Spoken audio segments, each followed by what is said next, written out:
Hello. We are here today with somebody joining us from Traverse City, Michigan, which we'd both like to go to. And this is his first time telling his story anywhere, really, besides private conversations. So, welcome to you, Matthew. Hi. Thank you. It's Hi. nice So to be happy you're here. here. Yeah, I can't believe I'm on this side of things now. Yeah. Been listening for the better part of 2 years only, but it Oh, seems much longer to me. So the way that I guess I'll start from how I found you all and how I found this sort of community or virtual neighborhood of adoptees, which never occurred to me that we as adoptees would be organized or would yeah. have a body of literature. Like it was all news to me. Um, Hmm. there's not like a class you get to take as an adoptee. Like here's some resources. Like this, it feels like I'm in that class now. Hmm. And it's just like at my own pace. Like if I've been listening to uh, 2 or 3 episodes in a day, it can become heavy and more power to you for showing up every week to read the Thank you. books and hold space for the stories. Um, Way to Thank go. you. And thank you Yeah, for you're and part of be our Patreon community. So thank you for joining because Yes, that will yeah, be more community for I'm you and for excited us. to Yeah. meet everybody and get to Yeah. know those folks. But so I have been an on and off subscriber to the New Yorker, and I think it was in 22 or 21 when they ran a piece called Living in Adoption's Emotional Aftermath. Mm. The yep. first time like I ever, scanned a copy or printed it off the web, the digital or whatever. And I was like, wow, I have something here. And what it was a way of re-examining my whole life, like wow, there are things in my life that maybe can be explained by this huge fact that is so obvious that I don't even think about it. That's where my mindset was. And so following that, I searched for totally familiar with podcasts from the pandemic. Of course, we all are, and plugged right into adoption, the making of me, adoptees Mm. on, et cetera, et cetera. So many, too many to name. And then I found, like the touchstone works of Nancy Verrier and Betty Jean Lifton. I was able to finish Betty Jean Lifton's, um, well, what is it called? Journey of the adopted self. Yes, I was able to f finish that. The Primal Wound was I have not made it through that yet. Yeah. It's hard, right? I feel like I would need to be in a club or read it alongside with someone else. Yeah. Yeah. That's what we had together because Yeah, with the first season. we started this thing and we're so fogged. And then at least Yeah. I would have never finished if we didn't have to get up and do this together. I know. Yeah, I Thank right know. God. on. Yeah. So that's on my bookshelf still. But anyway, wow, the connections that hearing other people's stories and hearing just little bits of I always felt whatever emotion, there's so many different emotions to choose from. But for example, I always felt like I wanted to be invisible or, and Mm, wow, I always felt like that too. Or um, I just wanted to make sure everybody was at peace so then I could feel safe. And it's like, Hmm. whoa, I totally, and then the more I hear about these like behaviors and the psychology of it, it's so fascinating. But anyway, so I was born in 1983. That's also when my adoption took place. I was with my birth mother for less than a day. Um, and it's told to me that I went into foster care. I don't know what that means. If I was in a house with lots of foster kids, I don't know what that means. I have not met those people Yeah. who cared for me at that fragile young little being age. I have little Right. beings of my own, and I can't imagine having them be in limbo for, in my case, it was, I guess, 3 months. Mm. It's not limbo, somebody signed up to care for children. But you wonder, like, where was I? Yeah. Where was it? What was I, going on there? Yeah. Um, yes, I was in foster care for 5 weeks, and somewhere I need to find it is a little notebook of, the things baby, my routine. One of okay. which was she got rice cereal She at was eating cereal very young. a Was few that like weeks a old. treat or Well, really like yeah. the signs, you're So not really young. supposed to feed a baby till many, No. Yeah, You it's should only a write a liquid diet, paper really. about but problems that go back to cereal eating. hence the gut issues I've had my entire life. But anyway, I'm not my so story. sorry. Yeah, yeah. So And the was this in foster Michigan? this was all in Michigan. So I was born in Mhm. Michigan. That is important to note. I was born Hmm. in Oakland County, it's right outside of Detroit, one county over, and a lot of suburbs there. But that's not where the birth family or my birth mother lived, nor where my adoptive parents were living at the time. Um, and I've since been in reunion, so I do know some details from my primary source of my, natural mother. Uh, Hmm. so I know that I was born in that hospital. I went to foster care, but because it was through an adoption service, Catholic Social Services Hmm. of Michigan or something like that, handled it. And I guess in her case, they had like different family profiles. And I've heard this in a couple of stories, Yeah. and where the mother has some input, like just like token power in this situation, like, oh, you can pick which family it is. And like I've heard you two describe, Yeah. it could have been anybody walking through that door. And it's just Right. Mhm. like that moment becomes so impactful, but it's just like a little wink of an eye moment. Yeah. It is It, strange how, like, you go until you really, come out of the fog, so to speak. You never even think about that, right? Yeah, You mm-mm. don't, I never thought about, oh, I could have been, had the timing been this or that, I would have been with an entirely different family in an entirely different place.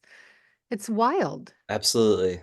And Um, your mom, your birth mom, did she pick the family that you're with, or was that She just did. She had okay? prerequisites for her choice, and they were that they had to be educated.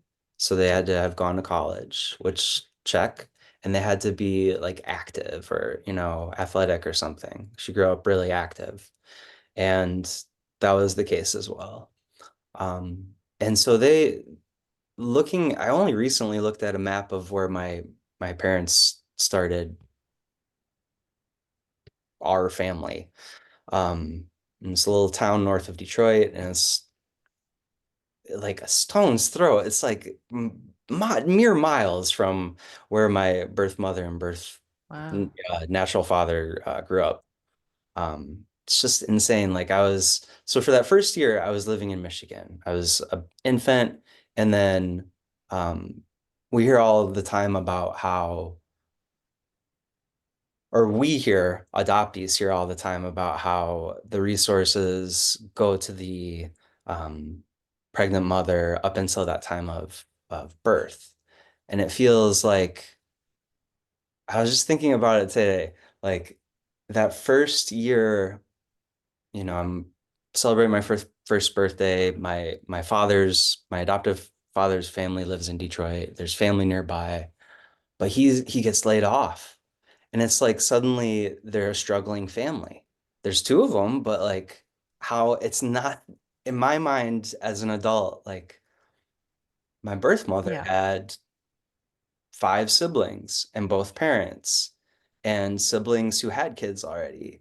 And it's just like, and it's Why? like you were Right? saying, it's easy to be all fogged up and not think about it's just like, oh, that's how adoption goes. That's the adoption story. Given up, da da da da. Um, And so we moved. We moved to Georgia, and I spent the next 5 years in Metro Atlanta, which, that was formative for any child's early childhood were you an development. only child in that family? I was an only child for 6 years. Yeah, so Okay. I had I had the only child syndrome until they adopted my sister, Katie, at in 1989. So 6 years on, and she was born in Did Georgia, and she has her own story from mm, totally other parents. so they adopted in Georgia after Michigan. Then you all went back to Michigan at Then some we all point. went back to Michigan. I have memories of like I got to uh submit my name for my sister, and it was just like I remember a girl in my kindergarten class was named Katie, and I was like, that's a name I know that I can say. I don't know. But I think too about those Like naming times. a pet, right? Yeah, yeah. Sadly, I mean, we can laugh about it, but Right. sometimes it feels there's just those micro moments where Yeah. you think, am I part of your Mm, assets and belongings, you know, mm. or do I have personhood around you? And sometimes, And did you have personhood? Like, so did oh, you knew Yeah. you were I adopted mean, and yeah, yeah, yeah. I think as I've grown older, I have had to like allow myself, I had much more precise language selected for this thought, but it was like I had I've had to realize that I can allow myself to be myself. Like that's the most Yeah. awesome thing that anybody can do is let somebody be who they are. Right. And I had Yeah. to kind of, I don't know if that's a common experience for adoptees, but especially when there's some strict forces in the family, like the Catholic Church, for instance, Hmm. it can be hard to stray from what they might think is right. Not that like, I'm a sinful creature or anything, but it's very strict sometimes. Yeah. What, like, I remember growing up in Georgia, remember it snowed one time, and it's funny because I've lived in Michigan so many years of my life, but my first snow was in Georgia that I can remember. Um, and I remember like, just watching Saturday cartoons and having a normal childhood, but also like weird things like I wasn't allowed to watch Mr. Rogers or Pee-wee's Playhouse. And like I Too think about those. progressive. why Yeah, not I Mr. guess so. And I Rogers? think about that as an adult. Like I saw we all saw the Mr. Rogers movie, and it's like Yeah. that guy was 110% heart. Oh Like my how could gosh. Yes. you I um lived on Mr. Rogers, like lived. awesome. He helped me, like not knowing what my issues were, but because everybody was accepted, right? You could be Yeah. yourself. You could be yourself. Yes. And that's what you said, becoming ourselves, I think. I mean, I feel like I'm just becoming myself. So I totally get what you're saying. I'm in my 50s and I'm older than you. So it takes time sometimes. I got, the economy pack of tissue boxes at the store, and they happened to have art and quotes on them, and one of them said, "We're all work in progress" or something like that. I was like, "You're right, tissue box." You're right. You right, tissue box.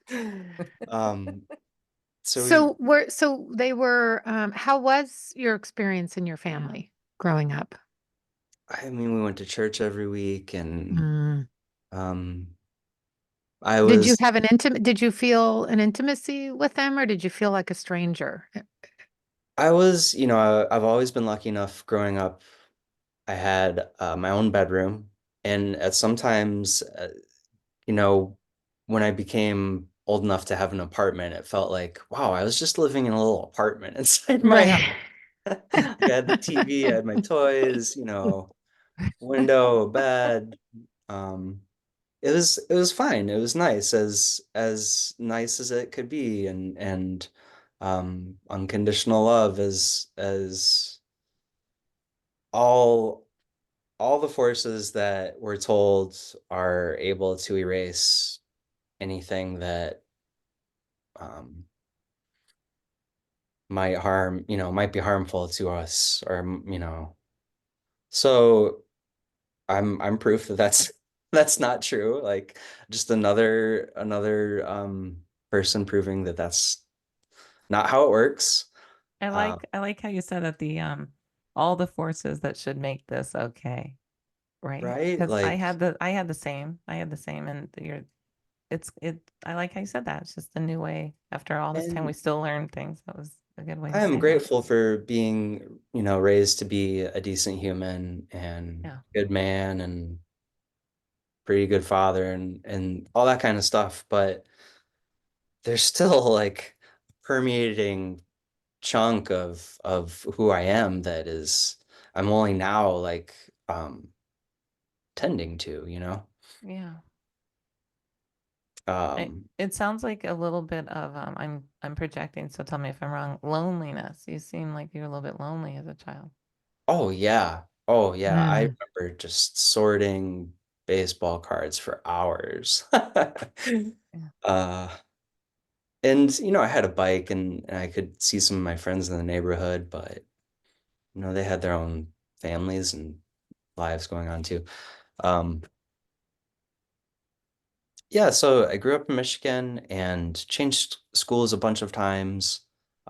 Grew up with my adopted sister, and not until probably high school or college do we start to connect as, fellow adoptees and develop a tighter relationship because that 6 year difference was just a lot yeah, for siblings, um, especially being the only child for 6 years. yeah. I don't know. Are you guys older siblings or I forget? I was older She's the oldest, right? Yeah. of until and then my parents divorced and my dad got remarried and then I was Mm, kind of Okay. middle-ish. Yeah. But yeah, oldest for 12 years. Yeah. yeah. And my brother's five Well, years no, but older, my brother was only smaller. 3 years younger. I had Oh, three oh, I years. see. Yeah, yeah, yeah. Yeah. And my brother's similar. He's you. He was alone for 5 years, and he was their natural child, Oh, and wow. they couldn't have a second child. So I'm the adopted child, and we were close when I was really little, and then not close. Okay. Now we're close in a strange way. A Hmm. lot of talking goes on. So Hmm. so go back to your story, Matt. Yeah. Oh, sure.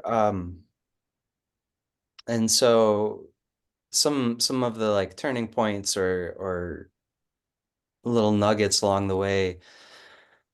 Yeah, I always knew I was adopted. Thank you for telling me early, like you should, parents. Good job. Always knew that, but I also remember that day that I learned, and it's vague, but it's also, it's vague because I don't remember if I was 3 or 4 or whatever. But I remember just being in the cul-de-sac and it was a sunny day and just like kind of reckoning with the heck does that, what does that mean? Like, there's other ways to have like I didn't know, or that's a still a doozy. Like you tell them as early as you can, but especially spending so much time alone and turning over these kind of things. And the narrative is very very much the dominant narrative where it's like, well, she couldn't care for you. She couldn't. This is so you can have a better life. And we all know that that's sometimes debatable, right? Hmm. Yeah. Or like we Well, and could. or, no resources going to her, right? So Right. she couldn't It's care for you. So therefore this other family who has money will care for you, but or in yeah. theory. But And I In think theory, about has money. like how all the Mhm. resources are there. Like the my parents, God bless them, I know that they've donated to the Catholic Church and the Catholic Church has social services for adoption. Like they're all the pieces are there and they're connected to the right, but like the intent is, a little different because of Mhm. capitalism, I guess. It's a Um, Yeah. business. so there are so many times when, my dad was an athlete. He had played college ball and we would go to the games and in the football games in fall. And sometimes it would be like the such and such anniversary of this team from the 70s. Like, let's celebrate them at halftime. Da da da. And we'd get to go out and on the field at halftime and set Michigan State Go green. But I would meet the other athletes and that my dad had played ball with, and they would say stuff to me like, "Are you gonna be what position are you gonna play?" And I'm just like, I don't have his genes, but like it's not something we talked about. So I was just like, oh gosh, I don't know. Or then I eventually got into track and field, and I could talk about that and kind of pass. Um, you know, Yeah, because you're like, I'm not that guy. That's so, Although, yeah, was it true from, well, you'll tell us later, but just yeah. athleticism in your birth family, wasn't that one of the things she had said? yeah, and I'll for sure get to that. I just want to point out, I obviously this we're taping it, but on video, but if you're just listening, I'm white and I was adopted to a white family. Um, so, and I've just recently done the ancestry stuff. And one thing on that is, I passed as a natural child of this adopted family while I was a child. And it's interesting because we do share quite a bit of like regional genetics in Mm, Europe. So go figure. But yeah, so when I finally did come in through union, I learned of some of the athletic uh, achievements that both my birth parents had accomplished. And it made sense because as I got farther into um, middle school sports is a time where like we're using our bodies actively as they're changing. And um, I love sport. I think it's one of the places that I've felt like I've belonged, or like I felt mm, that sense of belonging that we're always, I can't speak for everyone, but that I feel like I'm always craving. mm-hmm. Um, and so into high school, I kept with it and kept on doing sports that was just kind of drawn to the what do you call them, individual sports like that. Mm-hmm. Not I was team. introduced by a good friend to cross country, and I was like, whoa, I can be in the woods alone with my thoughts and training for a school team all at the same time. And that was a really transformative experience because here's somewhere else I felt belonging was like in nature. Um, Mm, and I think about, adoptees, we might have what, like 8 grandparents or, at least 2 mothers or whatever. But if you will, Mother Earth, that is one of the mothers that I have come to connect with or and mm, find um a good like a feeling akin to an embrace, right? yeah. Um and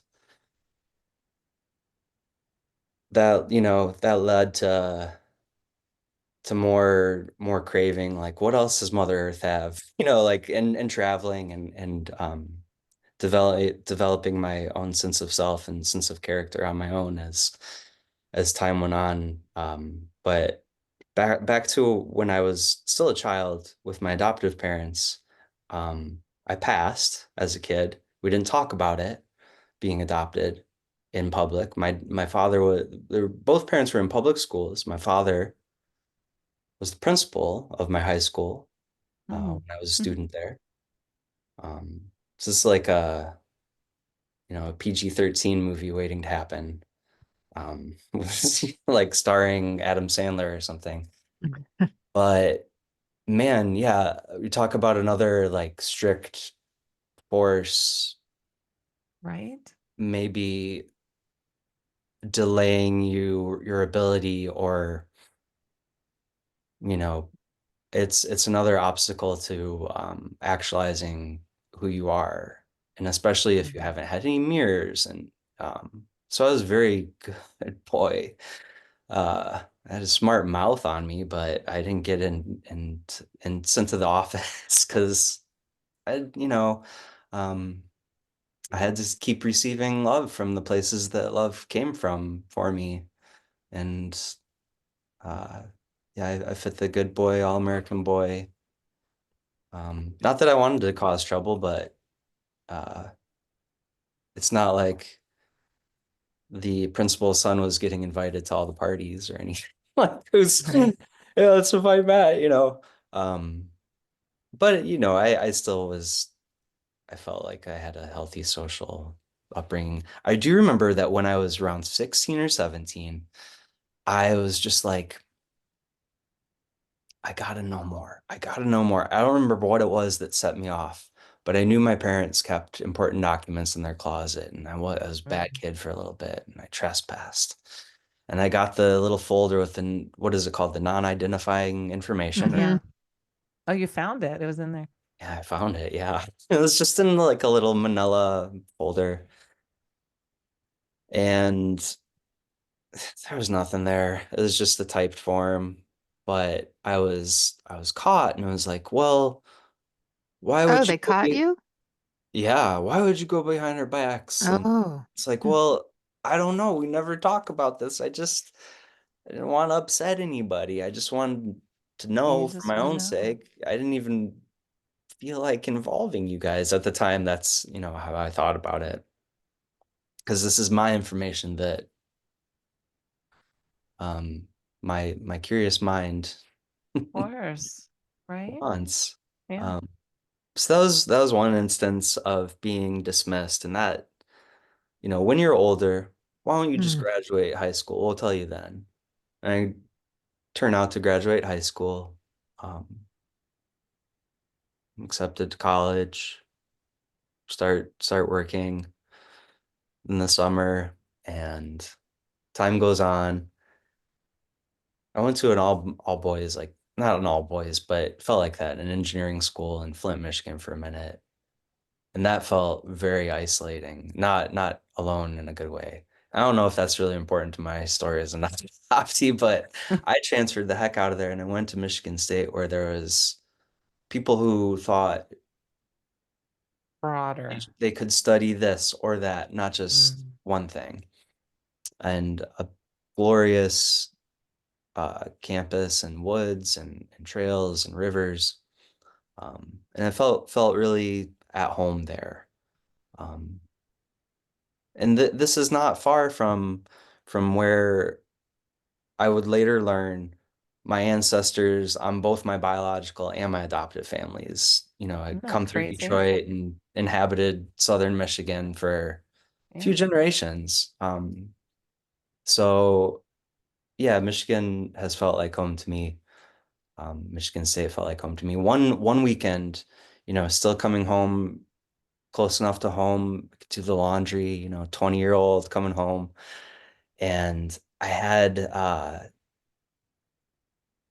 started to learn how to become a good researcher while at college and using the libraries and all the resources there. And I had started looking for my birth mother's information that way. Like maybe I can find it out without them knowing through this Hmm. new, 2002, 2003, whatever year it was, through the internet. And I had something written down on a scrap of in my pants pocket. My mom found it. And once again, like, why didn't you just ask us? And I said, You it was just one of those moments where I felt such shame. And I didn't need to feel shame. I no. needed to feel like you were wanting something. And I love my parents. I don't mean to talk, but just for if anybody's listening who is an adopted parent, when it is my belief that when the child is asking questions, that's when they're ready to know. It's Hmm. not at some life milestone of graduation or arbitrary age or something. Um, but here we are, and eventually I kept going to school, went to graduate school, didn't know what to do. I was like, I like going to school. I'll just keep studying more. Went to Ann Arbor for a couple of years. I got a job across the country in California.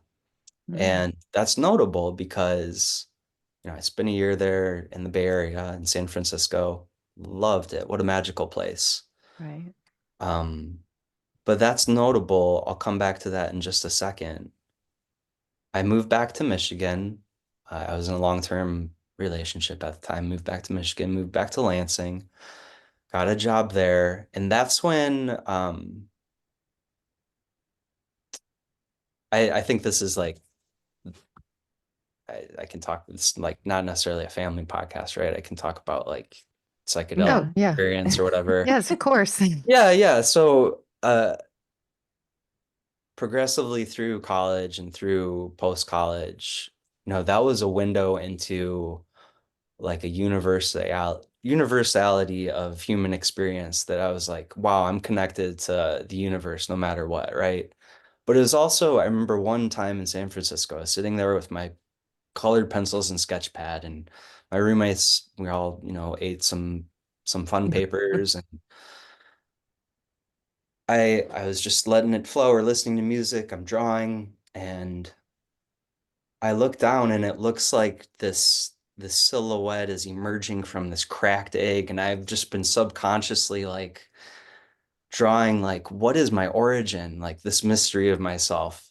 And I like once I noticed that I ran with it, but that moment I was like, this is unresolved. You need to dig into this information more. You got to just confront your parents. Like they want you to ask them. And so I was put on my big boy pants and was brave and said, hey guys, this is not,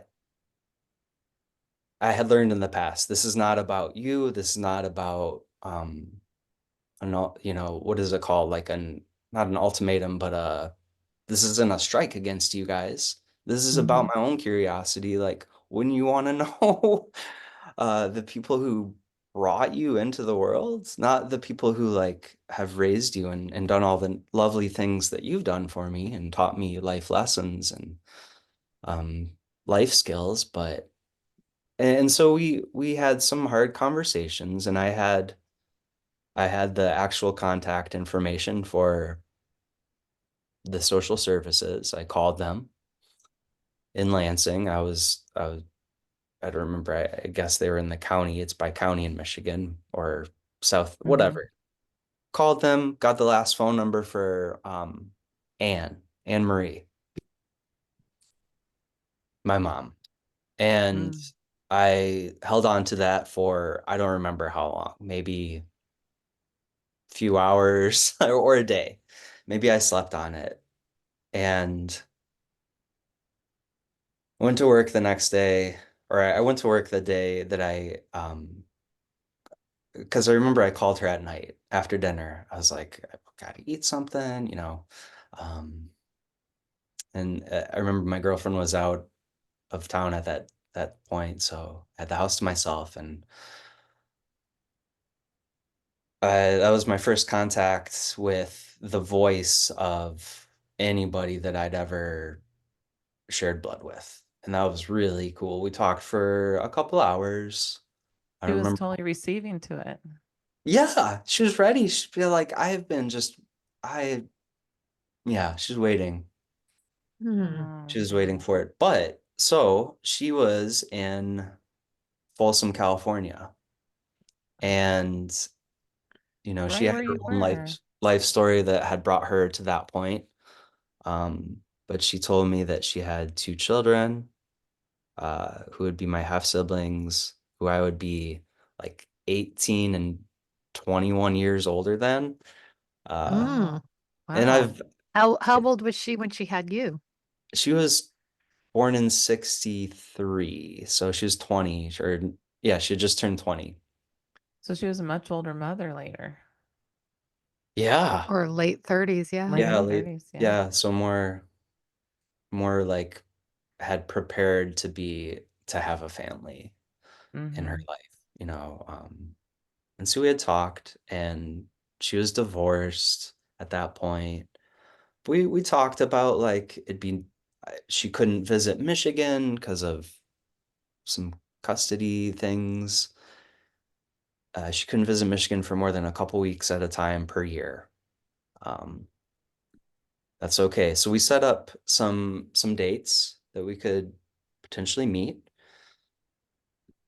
Also during this time, I had from her the name of birth or bio father.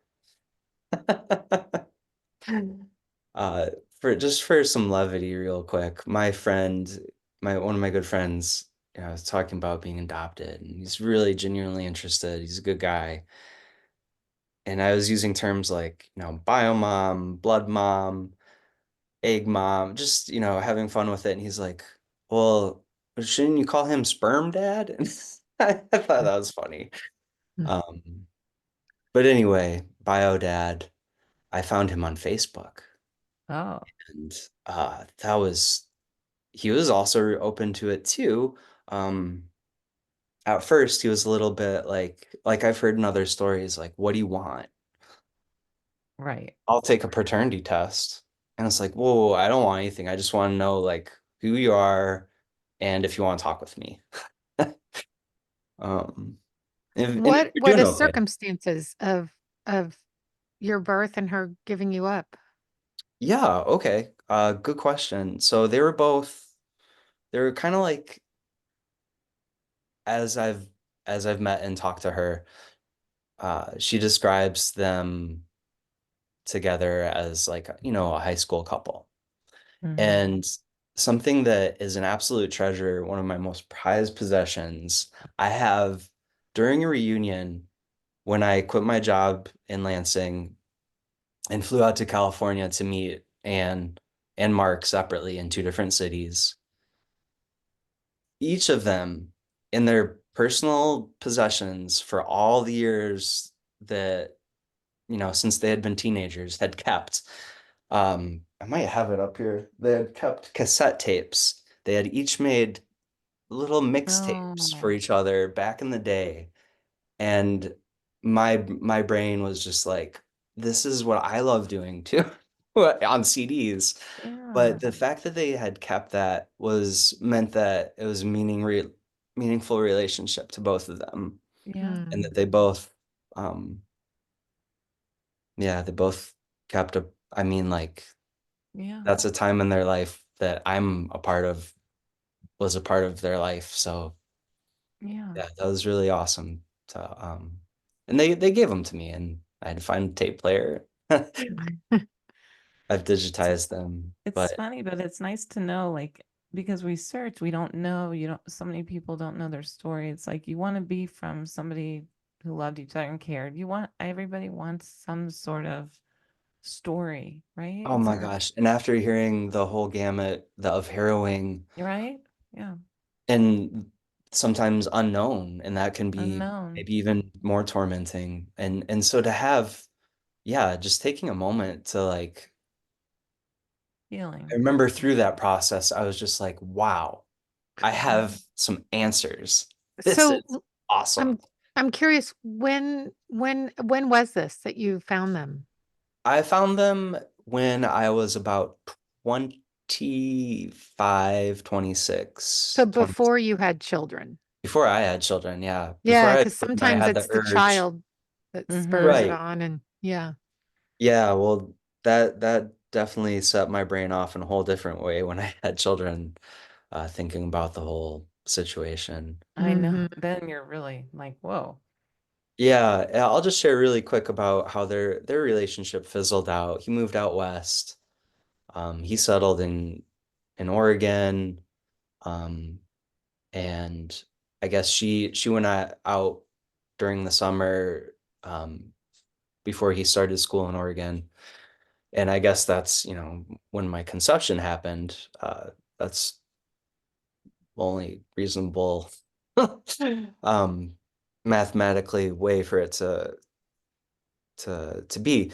But she told me the story also when I went out to visit her. She had this like a wallet picture album, wallet-sized picture album of like little mementos of that time in her life, like a little picture of Mark at the beach and some pressed plants that she had collected on the day that she was crying on the road she was walking on when he said, I don't want to be together, whatever, however he said it.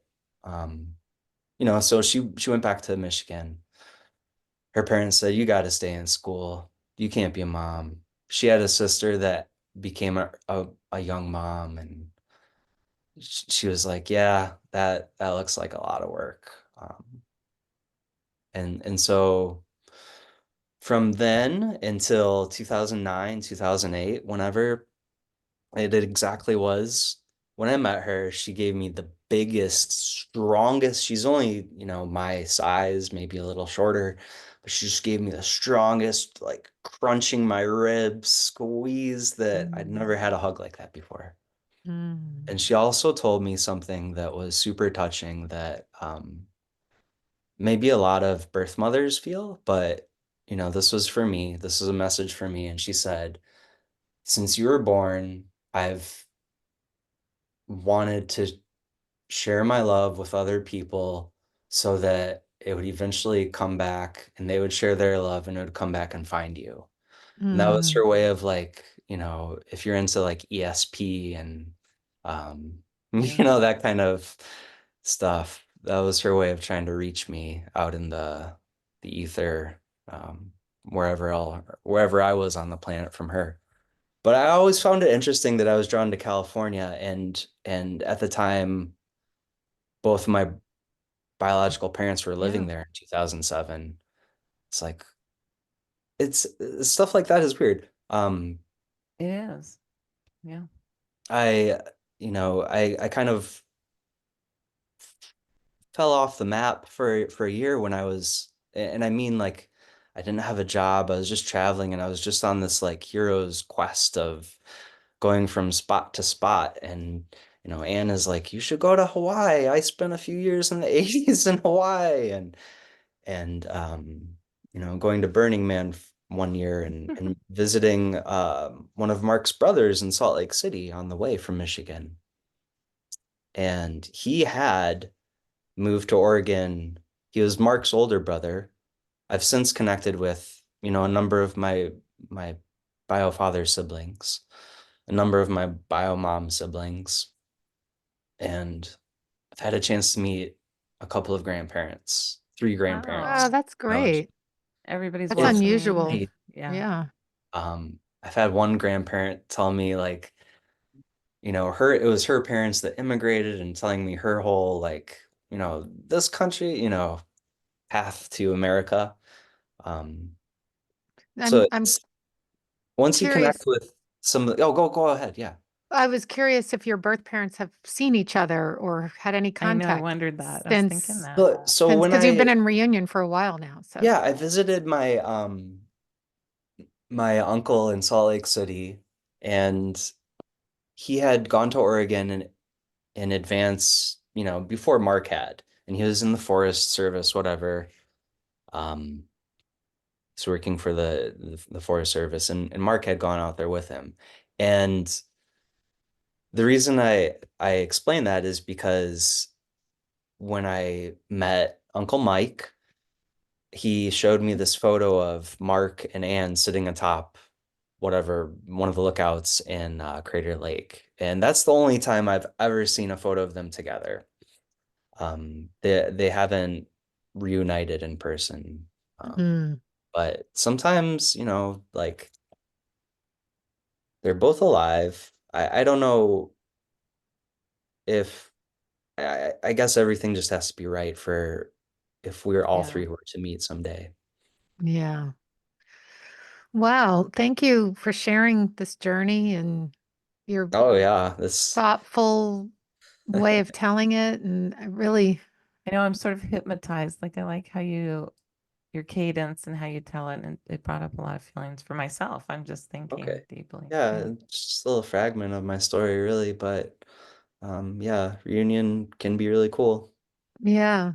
Thank you so continue I much, mean, the it's Matt. still story. like there's still a Yeah. lot to process. Oh my Yeah, God. of course. I There's mean, still a whole the other side to it that I didn't know at the time of reunion. But yeah, I'm very honored to be in this space with y'all. Thank you for speaking Yes, with me thank you. thank you for coming on, and we'll see you soon. today. All right. See ya. See you very soon.